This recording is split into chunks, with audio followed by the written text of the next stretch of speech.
Good evening, ladies and gentlemen. Are we well? Good. What I'm going to say in these 5 minutes, it's going to change your life. Yeah, when I say change, I mean ruin your life. Because it's something that we all have to do very often, and I find it really, really embarrassing. And I'm going to catalogue why it's embarrassing, and I'm going to make you feel embarrassed by it in the future as well. And that is going to the toilet in a public place. I don't mean like in the corner or in a lift, I mean like in a public toilet.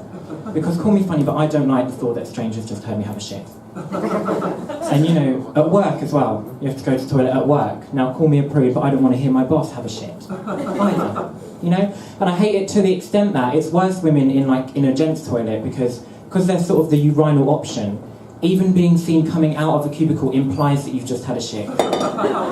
You know? So you have to sort of even avoid going into one. Whereas when I go to the cubicle, it's not because I want to shit, I just want to rest, you know, just sit down. Or a tweet. It's very hard to tweet at a urinal, believe me. But I'm so fucking British, I'll sit in a cubicle and I haven't had a shit, I haven't even had one. But I'm so desperate that I don't want somebody from work thinking that I've had one, that if I hear somebody else come into the toilet, I'll just keep sitting there until they come out. I've been in there for 10 minutes before, waiting for everyone to go, and then I went out, there was somebody there, and I'm so British, I said, sorry.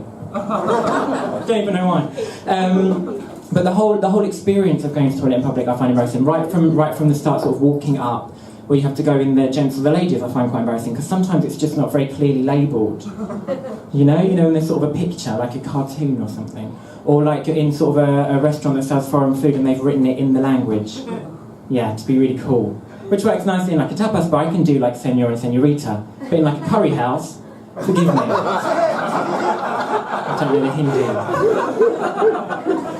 And sometimes they do things like they'll put like bulls and does or something, sort of male and female animals or something like that, you know, on the front.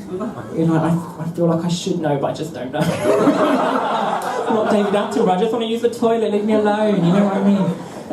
And that happened the other day, actually. I went to this restaurant and it was some fucking animals, I don't know, like a male animal and a female animal in there, I didn't know. And then there was a third door which had a wheelchair symbol on it. Luckily, I can read that one, so I just went to use that one.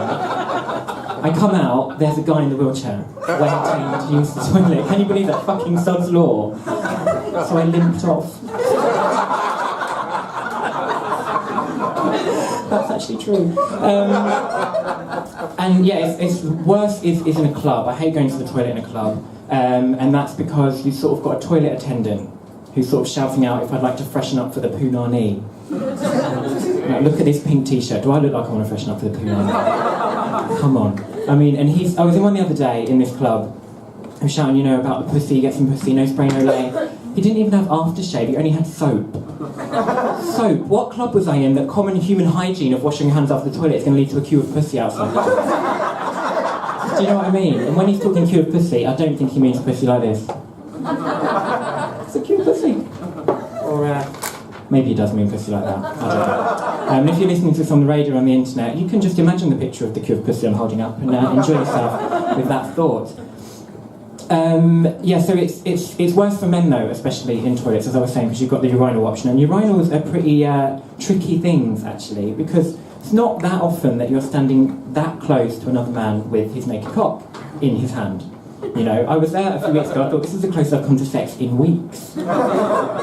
And it's really quite distracting. And you do it at work, somebody will come in and they'll stand next to you and they'll just start talking. You know, there's people at work that talk to you when your naked cock is in your hand and his naked cock is in his hand. So I can't really concentrate on what you're saying. And you get the people that come in and you're at this urinal and there's an empty one there and an empty one there and an empty one there and an empty one there, and they'll come into the one right next to you.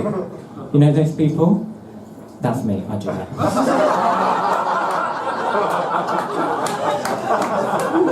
No, I don't. But it really is actually quite distracting. It's not very practical using a urinal, ladies. It's really, really not. I mean, I've been at urinal before and I've weed on my shoe. Or I've weed on the next man's shoe. And when I was drunk, I've weed on the next door but one man's shoe. It's not fun. And it's really not practical. You know, sometimes you go to sit in a cubicle to go to the toilet and you just sit for a wee and a little bit of surprise poo comes out. Now, that's not fun at a urinal. Believe me.